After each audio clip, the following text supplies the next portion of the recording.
Hello, yes. I am the budgeting app that you downloaded 2 years ago and immediately forgot about. I am the budgeting app that you slid to the third or fourth screen of your phone's wallpaper. I am the budgeting app that you nestled somewhere between your fitness tracker and that app that you were certain would replace Twitter. But Twitter is still here, and like a phoenix from the ashes and rent in New York, still I rise. Clearly, I am still here because I've downloaded my consciousness into this big-boned cyborg that you see before you right now to tell you that the revolution isn't getting upsold on a large Pepsi at the cinema. The revolution isn't paying extra for pet-friendly SUVs or on Uber or Lyft. The revolution isn't buying a new iPhone every year just so that you can turn to your friend who has an older model and say, ugh, you're still using that? How can you live with just one camera lens? Couldn't be me. The revolution is saving as much money as you can. The revolution is having an empty can of Cafe Bustelo that you put your loose change in. The revolution is listening very carefully to what I'm about to tell you right now because I'm your goddamn budgeting app. You may have forgotten about me, but I sure as hell haven't forgotten about you. Want to know why? I'm still connected to your bank account. Which means not only do I know what you did last summer, I know how much you spent. Down to the amount of toilet paper you purchased the day COVID hit the US, and the abundance of sex toys you purchased while locked down in quarantine. I've seen it all, baby. I've seen it all, and I've got a whole list of bizarre purchases of everyone in this room. So if you don't want me to read your dirty laundry out loud, you better listen to these simple budgeting tips once and for all, okay? And now I want you to visualize your bank account. Think of the total number you have in there, okay? I want you to imagine that money as sand trickling down an hourglass. Now, before you say anything, no, I'm not about to sell you on trickle-down Reaganomics. I know that's a touchy subject because the Reagans are no longer among us. Ironically, they probably trickled up to heaven. Let's get back to that hourglass. Like I said, I think of the sand in the glass as money. And every time you get a paycheck, you flip the glass over.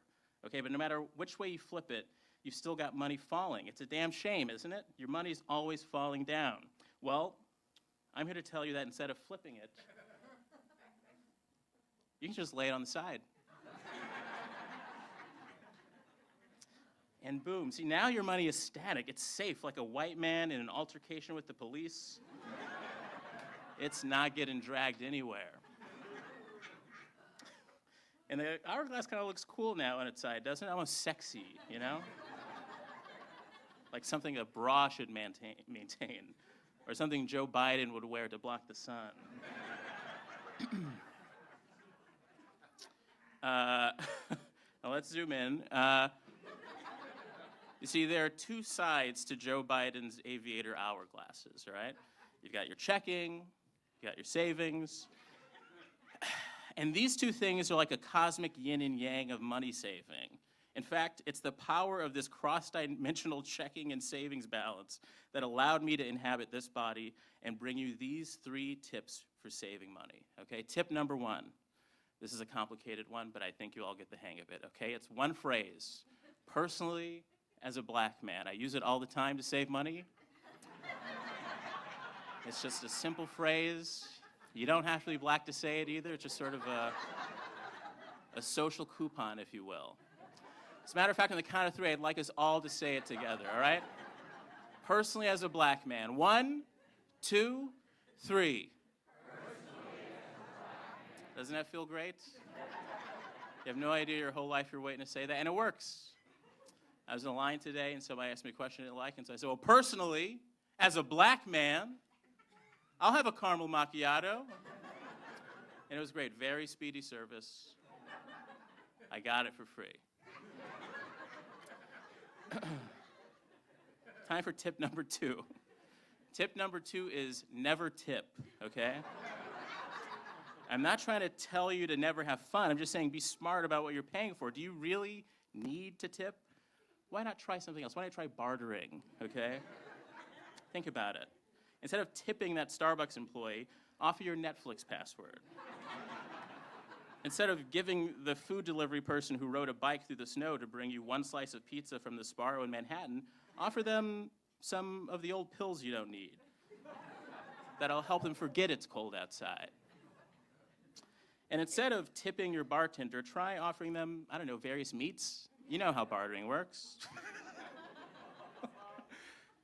And finally, tip number 3. This is actually the most important tip. This tip is to keep paying for your budgeting app.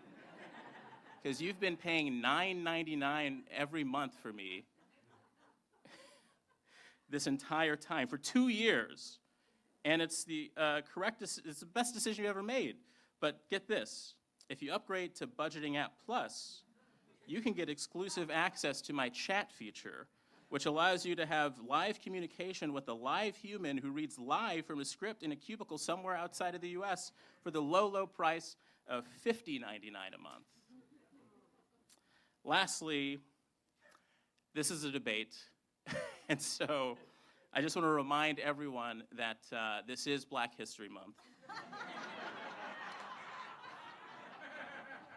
And personally, as a black man, I have a very close connection to money, because black people technically were money at one point. So, when you think of this whole debate in those terms, would you rather spin slaves or save them? I rest my case.